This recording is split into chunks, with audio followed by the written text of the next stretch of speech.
بسم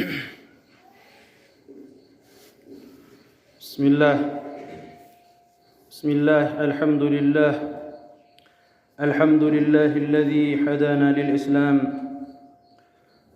موضوعنا اليوم أسباب الرزق في القرآن للمسلمين إن شاء الله. يقول الله عز وجل: أعوذ بالله من الشيطان الرجيم. بسم الله الرحمن الرحيم. وأمر أهلك بالصلاة واصطبر عليها لا نسألك رزقا نحن نرزقك والعاقبة للتقوى. الحمد لله نحمده ونستعينه ونستغفره ونعوذ بالله من شرور أنفسنا ومن سيئات أعمالنا. من يهده الله فلا مضل له ومن يضلل فلا هادي له. وأشهد أن لا إله إلا الله وحده لا شريك له وأشهد أن محمدًا عبده ورسوله. اللهم صل على محمد وعلى آل محمد كما صليت على إبراهيم وعلى آل إبراهيم في العالمين إنك حميد مجيد.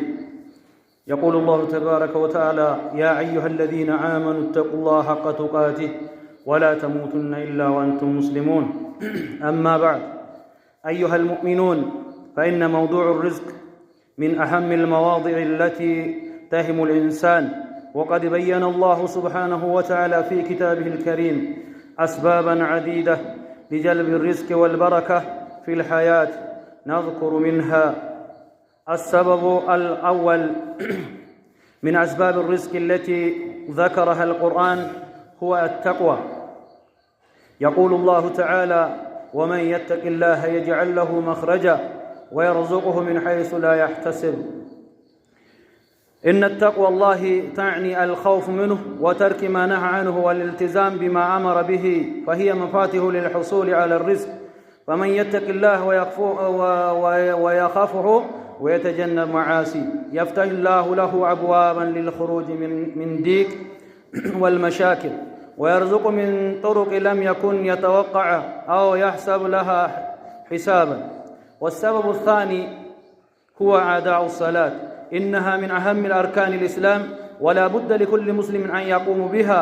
يقول الله تعالى في محكم تنزيل: وأمر أهلك بالصلاة واصطبر عليها لا نسألك رزقا نحن نرزقك والعاقبة للتقوى. الصلاة هي الوسيلة التي تربط الإنسان بربه وتجعله في حالة من صفائه الروح والأطمئنان القلب، وهي من أسباب جلب الرزق في الدنيا والآخرة. فعندما يحافظ المسلم على أداء الصلاة في أوقاتها فإن ذلك يجلب له البركة في رزقه ويزيد من طمأنينته وسعادته. لذا على المسلم أن يكون حريصاً على أداء الصلاة في أوقاتها، وأن يعني أهمية هذا الركن العظيمة من أركان الإسلام في حياته اليومية، لما له من تأثير إيجابي على كافة جوانب حياته. إخوة الإيمان، የዛሬው የሳምንታዊ ኹጥባ ኢንሻአላህ ሁላችንም የሚመክረን ሲሳይን በተመለከተ፣ ይህ ደግሞ ምንድነው? ሲሳይን ለማግኘት ሪዝቅ አላህ Subhanahu Wa Ta'ala እንዲያሰፋልን የተቀመጡ ምክንያቶች፣ ሰበቦችን የምናይ ይሆናል። እነዛ ማንም ሰው የሰው ልጅ ማለት ነው ሪዝቅ ማይፈልግ የለም። በህይወት ያለ ሰው ሪዝቅ ይፈልጋል፣ ሲሳይ እንዲሰፋለት ይፈልጋል። ስለዚህ እንደዚህ ደግሞ እንዲሰፋ የሚያደርጉ ሰበቦችን፣ ምክንያቶችን አውቀን እነዛን መከተል መቻል እንዳለብን የሳምንታዊ ኹጥባ መልእክቱ ይመክረናል ኢንሻአላህ ተዓላ። يقول الله تبارك وتعالى: وأمر أهلك بالصلاة ቤተሰቦችን በሰላት ይዘዝላል። ወስጠብር አለይሃ በዛችው በሰላት ላይ ደግሞ ጽናት እንዲኖራቸው። አንድ ሰው ሰላት ጀምሮ ማቆም የለበትም፣ መጽናት አለበት በዛው ላይ ማለት ነው። ስለዚህ በእንደዚህ ይዘዝላል አላህ Subhanahu Wa Ta'ala: لا نسألك رزقا أنتن ሲሳይን አንጠይቅህም፣ نحن نرزقك እኛው ሲሳይ ለጋሾች ሰጪዎች እኛ ነን ይላል አላህ Subhanahu Wa Ta'ala። والعاقبة للتقوى መጨረሻው ደግሞ የሚያምረው አላህ Subhanahu Wa Ta'ala ለሚፈራ ሰው ነው ይላል። ኢዘን መጀመሪያ ያ አዩሃ الذين آمنوا اتقوا الله ሁሌ ማለት ነው ኹጥባው ሲጀመር የአላህ Subhanahu Wa Ta'ala ተቅዋ ፍራቻ አላህን ልንጠነቀቅበት የሚመክረን ምክር ቅድሚያ ላይ ይመጣል። ስለዚህ ሁላችንም አላህን ሱብሓነሁ ወተዓላ ተገቢውን የሆነን ፍራቻ አላህን ልንፈራ ይገባል። ወላ ተሙቱነ ኢላ ወአንቱም ሙስሊሙን ይላል። እንግዲያውስ ወደ አላህ ሱብሓነሁ ወተዓላ ሞታችሁ እንዳትመጡ ለአላህ ታዛዥ ሆናችሁ ለአላህ ሱብሓነሁ ወተዓላ እጅ ሰጣችሁ ቢሆን እንጂ እንዳትመጡ ይለናል። ስለዚህ ይሄ ምንድነው ዛሬው ርዕሱ? ይሄ ስለ ርዝቅ ሲሆን ይህ ርዝቅ ደግሞ ሁሉም ሰው የሚፈልገው አንገብጋቢና አሳሳቢ ጉዳይ ነው። ስለዚህ ይሄ ሆኖ ሳለ እኛ የምንዘናጋቸው ነገራቶች ስላሉ እነዛ የምንዘናጋቸው ነገራቶችን ማስተካከል እንዳለብን ይመክረናል ማለት ነው። وقد بين الله سبحانه وتعالى في كتابه الكريم أسبابا عديدة لجلب الرزق والبركة في الحياة إن رزق እንድኖር እንድመጣልን ርዝቅ እንድበዛልን በረካው እንድኖር የሚነግሩ በብዙ ቦታ ላይ በቁርአን ተጠቅሷል ይለናል ኢንሻአላሁ ተዓላ። ከዛ ውስጥም አስባቡል አወል የመጀመሪያው ምክንያት ርዝቅ እንዲሰፋና ያገኘነው ርዝቅ በረካ እንዲኖር የሚያደርገው አንደኛ አላቲ ذكرها القرآن هو التقوى የአላህ ሱብሓነሁ ወተዓላ ፍራቻ ልባችን ላይ ሊኖረን ይገባል። ያገኘናቸውን ርዝቅም እንዲመጣም የሚያደርገው የመጀመሪያው የአላህ ሱብሓነሁ ወተዓላ ፍራቻ ሊኖረን ይገባል። ከዚህም አላግባብ በሆኑ መንገዶች ዝም ብለን አርታብርቶ የሆኑን ሲሳይ ነው ብለን ሰብስበን ነገ አላህ ሱብሓነሁ ወተዓላ የሚጠይቀን ከሆነ እጅግ በጣም አሳሳቢ ነው። እንደዛ እንዳይሆን የአላህ ሱብሓነሁ ወተዓላ ፍራቻ የታከለበት አዱንያም ሊኖር ይገባል። ርዝቁም የአላህ ሱብሓነሁ ወተዓላ በሚፈልገው መንገድ የተገኘ መሆን አለበት። ስለዚህ አላህን ሱብሓነሁ ወተዓላ ተገቢውን ፍራቻ መፍራት ነው አንደኛው የርዝቅ መምጫ መንገዶቹና በረከት እንዲኖረው የሚያደርገው ማለት ነው። ኢኽዋተል ኢማን አላሁ ጀለ ወዐላ ምን ይላል? ወመን የተቂላህ የጅዐል ለሁ መኽረጃ አላህን ሱብሓነሁ ወተዓላን የፈራ ሰው ተገቢውን ፍራቻ የሚፈራ የሆነ ሰው የጅዐል ለሁ መኽረጃ ከጭንቅ የመውጫ መንገድን ከጭንቅ የሚወጣበትን በር መውጫን ያደርግለታል አላህ ሱብሓነሁ ወተዓላ ይላል። ወየርዙቅሁ ሚን ሐይሱ ላ የሕተስብ ደግሞ ሲሳይን የሚለግሳል አላህ ሱብሓነሁ ወተዓላ እሱ ባላሰበበት ባልገመተበት አላህ ርዝቁን ያሰፋል ይሰጠዋል ማለት ነው። እነ ተቅወላሂ ታኒ አልኸውፍ ምንሁ ወተርኪ ማ ነሃ ዐንሁ እንግዲያውስ አላህን መፍራት ብቻ ብሎ ማለት ሳይሆን አላህን የሚፈራ ሰው አላህ የሚከለክለውን ይከለከላል። አላህ አድርግ ያለውን ነገር ፈጽም ያለውን ነገር ይፈጽማል። ይሄ ማለት ነው የአላህ ሱብሓነሁ ወተዓላ ፍራቻ ብሎ ማለት ዝም ብሎ አላህን ፈራለሁ ብሎ በለፍዝ ብቻ መናገር አይደለም። ስለዚህ አላህ ያዘዘውን በመስራት የከለከለውን በመጠንቀቅ በእንደዚህ አላህ ሱብሓነሁ ወተዓላ ፍራቻ ይገኛል ማለት ነው። ስለዚህ ይሄ ግድ ነው ለሁላችንም። ወልልትዛም ቢማ አመረ ቢሂ ፈሂየ መፋቲሁ ሊልሑሱል ዐላ ርዝቅ እንግዲያውስ ግዴታ ነው አላህ ባዘዘው ነገር መፈጸም ግዴታችን ነው። ያ ደግሞ አላህ ያዘዘውን መፈጸም ያ ደግሞ እኛ ርዝቅን ለማግኘት ትልቁ ቁልፍ ሚና ስላለው የአላህን ሱብሓነሁ ወተዓላ ትእዛዝን መፈጸም እንደገና ደግሞ ወተጀነቡ መዓሲ እንግዲያውስ ከወንጀልም ደግሞ መራቅ እንዳለብን ያሳያል ማለት ነው።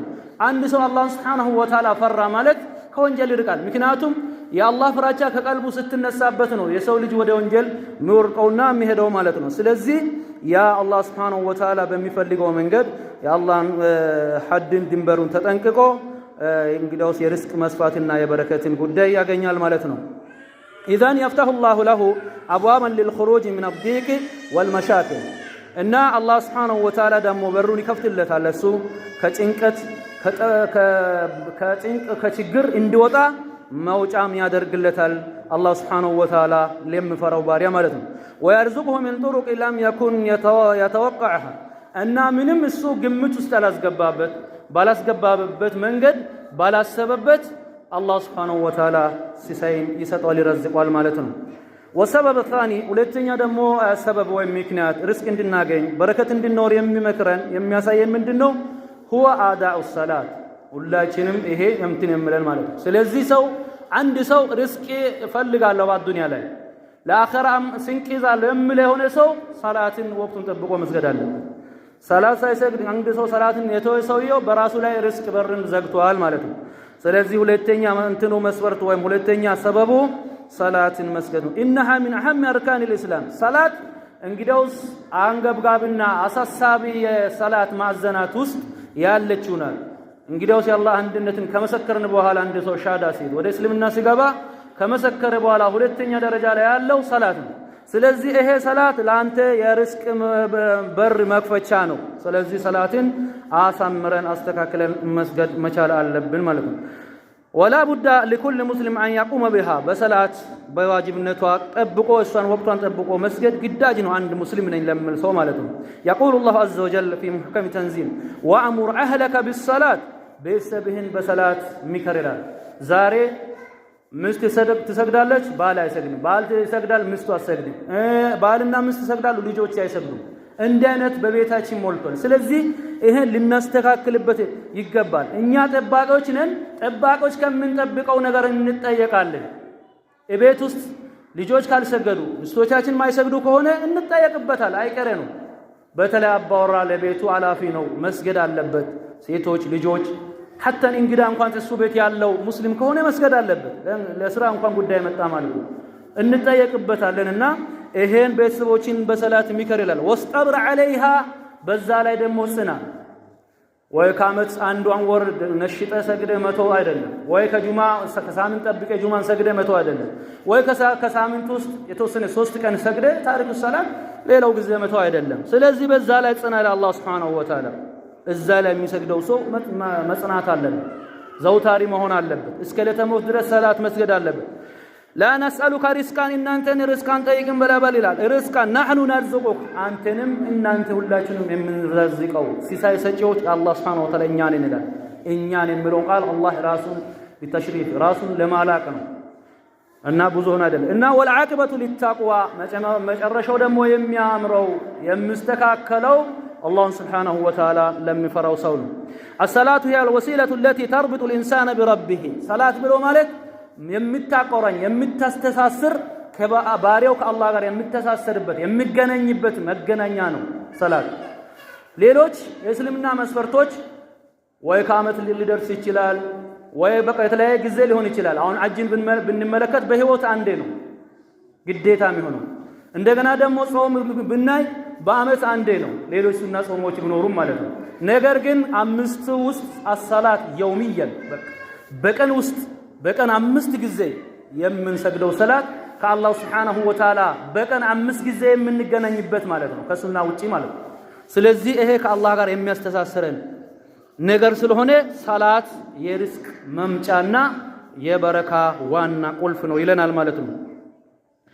ስለዚህ ወጥማኒናቱ القلبيه ሰላት ብሎ ማለት ቀልባችን ልባችን እንድትረጋጋ ያደርጋል። وهي من اسباب جلب الرزق من في الدنيا والاخره በአዱንያ ላይ እስካለን ድረስ ሲሳይ እንድበዛልን የመጣው እንድበረክትልን ለአኺራም ደግሞ ስንቅ እንድኖረን የሚያደርግ ኢባዳ ክፍል ነው ሰላት ማለት ነው። فعندما يحافظ المسلم على اداء الصلاه في اوقاتها ብዙዎቻችን የተዘናጋንበት ደስ ባለን ጊዜ የሆነ ስብሰባ ሊኖር ይችላል፣ የሆነ ደግሞ ሀጃ ጉዳይ ሊኖር ይችላል፣ በዛ እንዘናጋለን። ይሄ ሊሆን አይገባም ሁላችን ማለት ነው። ለምን በወቅቱ መስገድ አለበት። በወቅቱ ለመስገድ ሁሉም ሊረባረብ ይገባል።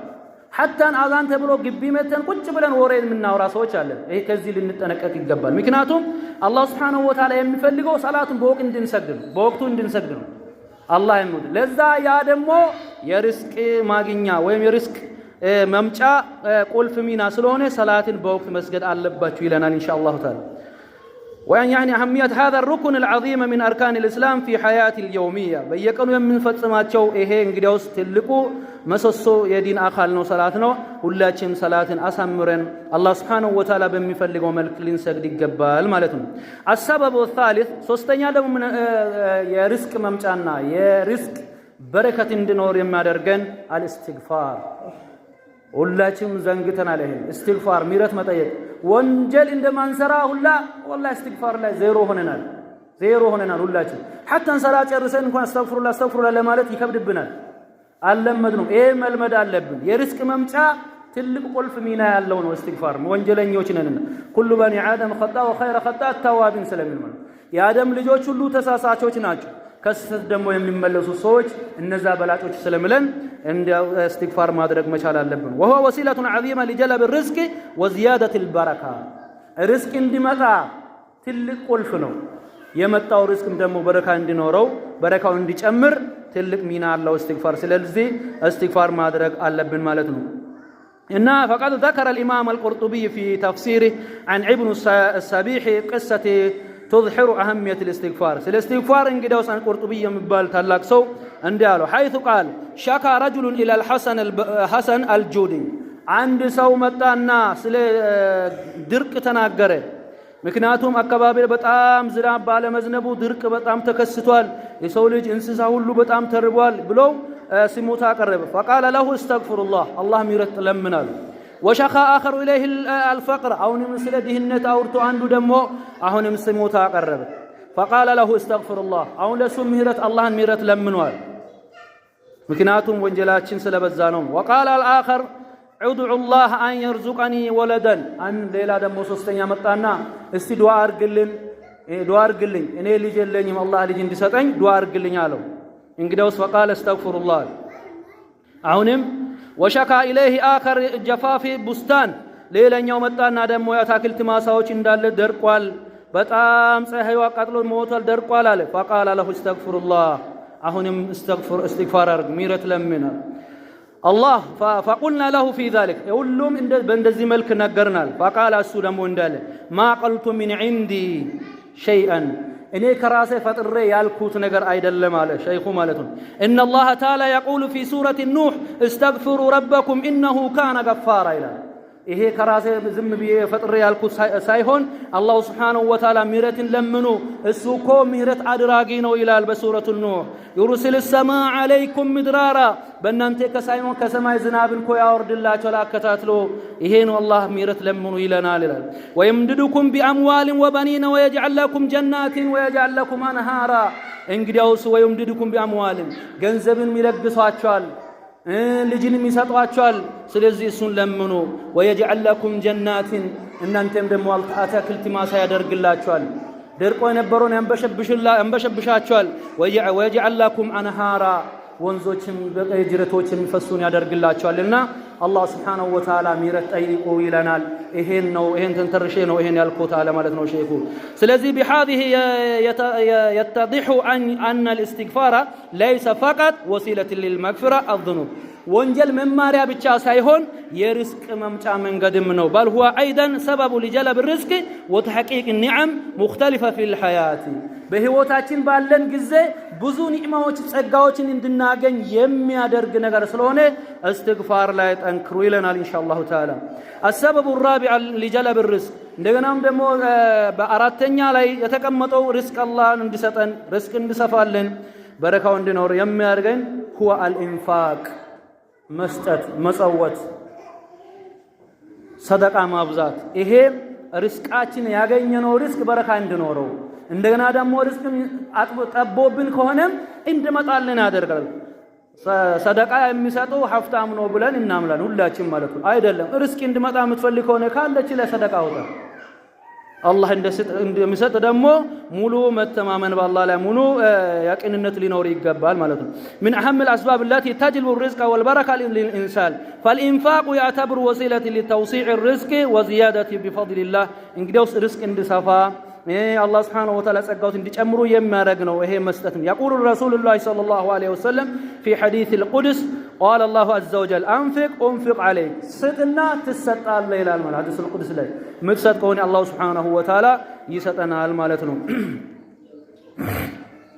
በሌላ ቁርአን አያ ደግሞ الله جل وعلا من ይላል قل ان ربي يبسط الرزق لمن يشاء من عباده قل በለኔ ነብዩ ان ربي ጌታዬ እኮ يبسط الرزق ሲሳይን ይዘረጋል ያሰፋል لمن يشاء ለፈለገው ሰው ይላል ومن عباده كباروች ويقدر له ለከፊሉ ደግሞ ያጣብባል ለፈለገው ሰው وما انفقتم من شيء فهو يخلفه የምትሰጠውን ሰደቃ አንተ ትሰጣለህ በምትሰጠው ነገር ላይ አላህ ደግሞ ይተካልሃል የሚተካ ቢሆን እንጂ ዝም ብለ አይደለም የምትሰጠው وهو خير الرازقين ከሰጪዎችም ከለጋሾችም በላጩ ሰጪ አላህ Subhanahu Wa Ta'ala ነውና ሰተ እንግዲያውስ አላህ ርስቅ እንዲያበዛልህ ይሄም መስጠት መቻል አለብህ ማለት ነው እخوة الإيمان اذا السبب الخامس هو التوكل على الله عز وجل ሌላኛው ደግሞ ርስቅ እንድናገኝ የርስቅ ሰበብ የሚሆነው በአላህ ላይ ተወኩል ማድረግ በአላህ ላይ መደገፍ መመካት يعني أن يعتمد الإنسان على الله بشكل كامل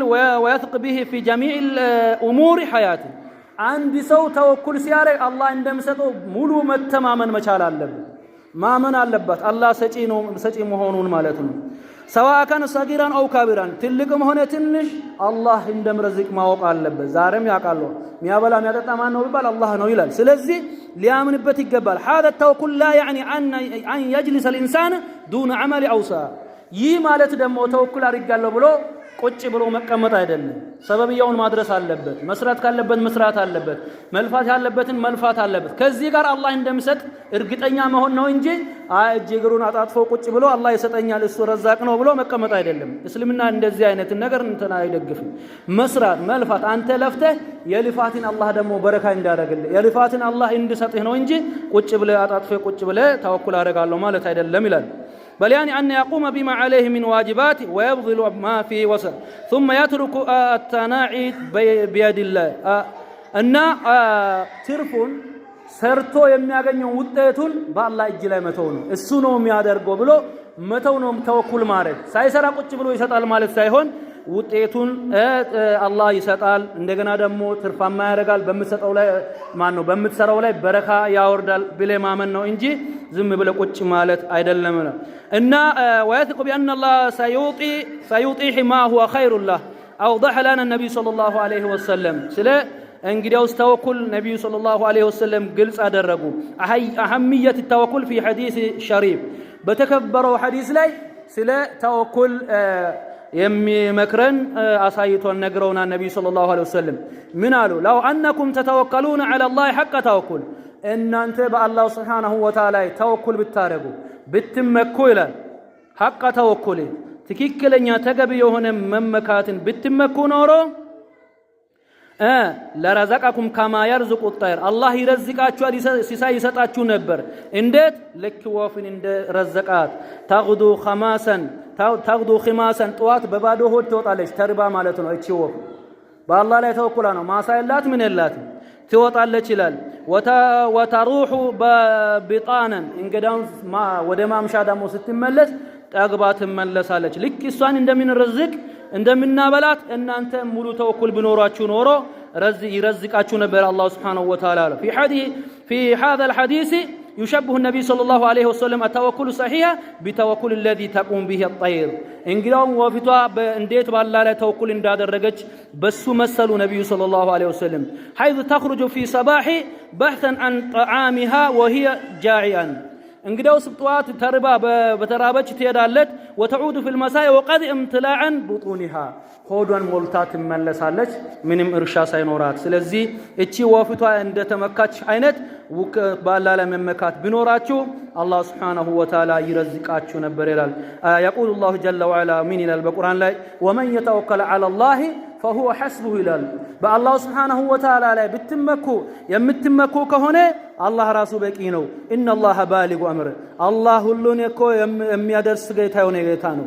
የምትፈልጉትን ርዝቅንም ሁሉም ነገር የሚያደርሳቸው ጌታ ነውና በሱ ላይ ተወኩሉን አድርጉ ሙሉ ተወኩል አድርጉ ይላል ማለት ነው።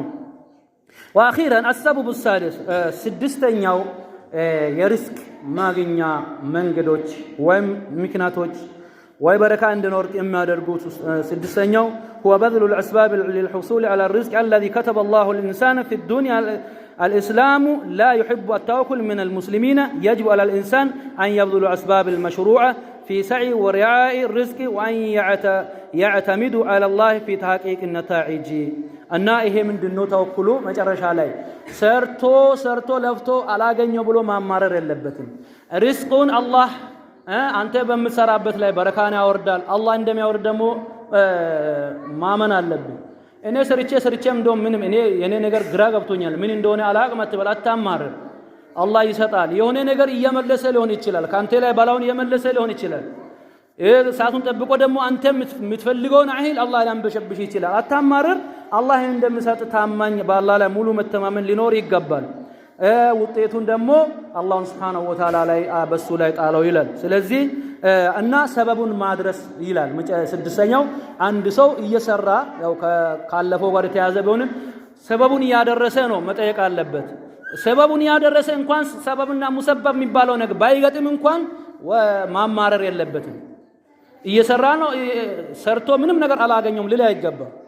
الله የሚያውቀው ጥበብ ሕክማ ስላለ ነው ስለዚህ እና እሱን ያደረገ ነው ወሁዚ ኢለይከ بجزء النخلة እንግዲያውስ መርያምም ወደ ዘንባባው ተጠግታ ቁጭ አለችና ተምሩ ከላይ ያፈራውን ቁጭ ብላ አልጠበቀችም አወዛውጂ አላት አላህ Subhanahu Wa Ta'ala ለልጇ ስታወዛውዝ ተምሩ ተረገፈ በለች ማለት ነው ስለዚህ ይሄ ነውና ሰበብያን አድርሱ ይለናል ማለት ነው አላህ እንግዲያው ሰርተን የምናገኝበት አግንተን ደግሞ በረካ የምንኖርበት አላህ ያርገው ኢንሻአላህ اللهم اجعلنا من المتقين وعنا على ذكرك وشكرك وحسن عبادك اللهم ارزقنا من حيث لا نحتسب واقول قولي هذا واستغفر الله لي ولكم فاستغفروه انه هو الغفور الرحيم والبر الرحيم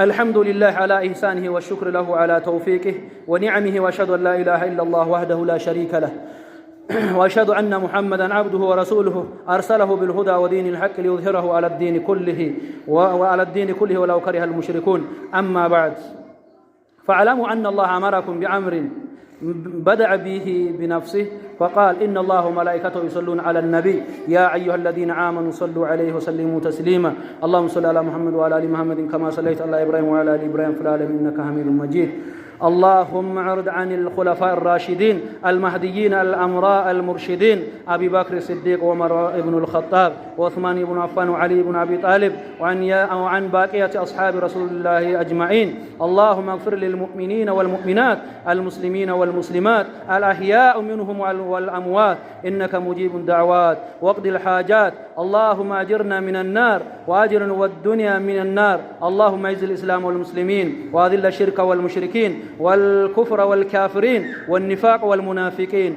ربنا ظلمنا وأنفسنا وإن لم تغفر لنا وترحمنا لنكونن من الخاسرين ربنا هب لنا من أزواجنا وذرياتنا قرة أعين واجعل للمتقين إماما ولا تجعل في قلوبنا غلا للذين آمنوا ربنا إنك رؤوف رحيم ربنا آتنا في الدنيا حسنة وفي الآخرة حسنة وقنا عذاب النار إن الله يأمر بالعدل والإحسان وإيتاء ذي القربى وينهى عن الفحشاء والمنكر والبغي يعظكم لعلكم تذكرون ولذكر الله أكبر والله يعلم ما تصنعون